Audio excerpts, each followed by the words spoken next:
انه نلاحظ انه هناك ما يسمى عندنا بالميزان 456. يعني اعطي مثال حتى نوضح في موضوع 456.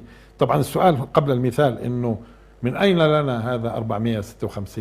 احنا سبق شرحنا وبينا في ساعتين الا ربع كيفية استكشاف هذا الرقم من القرآن الكريم. فالقرآن الكريم هو الذي حدد لنا ما نسميه بالميزان 456، والمهم هو العدد 456 وجمله 456 اللي هو جمله 1548. ومن الناس من يتخذ من دون الله أندادا يحبونهم كحب الله. وإذا كان من زمان كان الضرب بالودع والخط بالرمل وأبجد هوز يستخرجون منها معرفة المستقبل والغيب، الآن كرة الكريستال والشرك على بعض القنوات الفضائية يسألون الدجالين والعرافين، يسألونهم عن النحس والسعد. والآن الطاقة والاستمداد من الطاقة والطاو والينج واليان والكلي وقانون الجذب، كيف تجذب الثراء وتجذب السعادة من الطاقة، والأحجار الكريمة فيها طاقة، والهرم الشكل الهرمي هذا يعني فيه طاقة وينفع، ويعلقون أسورة الطاقة، والأحجار هذه اللي يسمونها كريمة يقول اعمل لها خواتم البسها وعلقها واشرب مسحوقها، وإن تنفعك في كذا وتعمل كذا ولها تأثير في كذا، والإسقاط النجمي والخروج من الجسد وتأليه العقل الباطن، وأشياء من الدجل بصوره العصرية الجديدة صور العصرية الجديدة للشرك والشعوذة موجودة الآن، وعليها دورات وناس تأخذ تدخل تقبل تفعل تتأثر. هذا الميزان 456 نعطي أمثلة سريعة عليه. المثال الأول، أنا عندما أقول 2022 ميلادي، إيش يعني ميلادي؟ يعني أضيف جمل ميلادي اللي هو 95 ل 2022. 2022 ميلادي ناقص 1443 هجري، باخذ جمل هجري 1443 هجري. المفاجأة 456. إذا العلاقة بين 2022 ميلادي والموافق له 1443 هجري، العلاقة بينهم 456. طب لو جمعنا 2022 ميلادي، قلنا ميلادي يعني جمل ميلادي، زائد 1443 هجري هذا الموافق يعني، ثم أضفنا 456 وجملها 456 بيعطينا 5782، وهذا هو التاريخ العبري في 2022. إذا العلاقة بين مجموع اثنين الميلادي والهجري والعبري هو 456 456. طيب ممتاز. إذا قلنا 2022 مش ميلادي، 2022 للميلاد زائد 1443 للهجرة. وعلى فكرة إذا قلنا الميلاد لازم نقول للهجرة، قلنا ميلادي لازم نقول هجري، ما قلناش. فالآن 2022 للميلاد زائد 1443 للهجرة، ونستخدم الآن الرقم الميزان، العدد الميزان 456 456.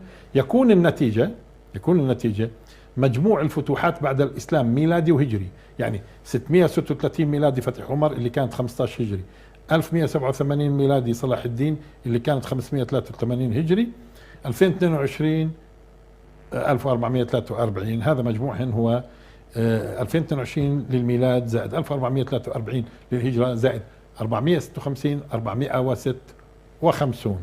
هي شوية صار الناس اللي ما عندهم فكرة عن الميزان 456 صار عندهم فكرة الآن. ثم لابد أنه ننتبه أنه في عندنا عبارات تتكرر كثيرة، هذه العبارات مستمدة من القرآن والسنة. أولا من القرآن فتح الأرض المقدسة، تعبير فتح إسلامي، هذا الأرض المقدسة تعبير قرآني، فتح الأرض المقدسة. 2 فتح الأرض المباركة، على اعتبار القرآن بارك فلسطين 5 مرات في القرآن الكريم وقدسها مرة. فتح الأرض المباركة، إذا الأرض المباركة الأرض التي باركنا فيها، إذا تعبير قرآني. وعندنا فتح بيت المقدس باعتبار في السنة يسمى بيت المقدس، حتى المسجد يسمى بيت المقدس، والمدينة سميت باسم البيت المقدس. هذه عبارات راح نلاحظها بتتكرر: فتح بيت المقدس، فتح الأرض المباركة، فتح الأرض المقدسة.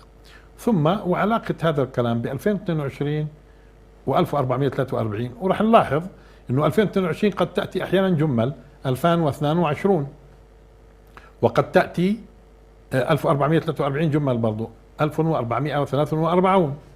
كل هذا ان شاء الله سنبينه، ونبين ايضا يعني في بعض الالفاظ المهمة اللي هو جمل المسجد الاقصى وجمل فلسطين، جمل المسجد الاقصى وجمل فلسطين. استجمعوا جبروت قوم عاد وثمود وطغيانهم وعدوانهم مع قوة العمران والصناعة التي سببت لهم البغي والبطر، بالإضافة إلى فواحش قوم لوط. كما أخذ الله قوم عاد وثمود سيأخذ هؤلاء. وقد جمعوا أيضا تطفيف قوم شعيب في ظلمهم لأناس كثيرين في الأرض وشعوب وأمم وبخسهم حقوقهم ونهب لخيراتهم، بالإضافة إلى جبروت فرعون في سفك الدماء وقتل الأطفال. وببلوغهم قمة القوة المادية والغطرسة انطبقت عليهم السنة الإلهية، حتى إذا أخذت الأرض زخرفها وزينت وظن أهلها أنهم قادرون عليها، ماذا بقي؟ أن يأتي الأخذ سريعا مفاجئا مدمرا بحسب السنة الإلهية: أتاها أمرنا ليلا أو نهارا فجعلناها حصيدا كأن لم تغن بالأمس، كأنه ما مر عليهم غنى أبدا ولا اغتنوا. إذن 3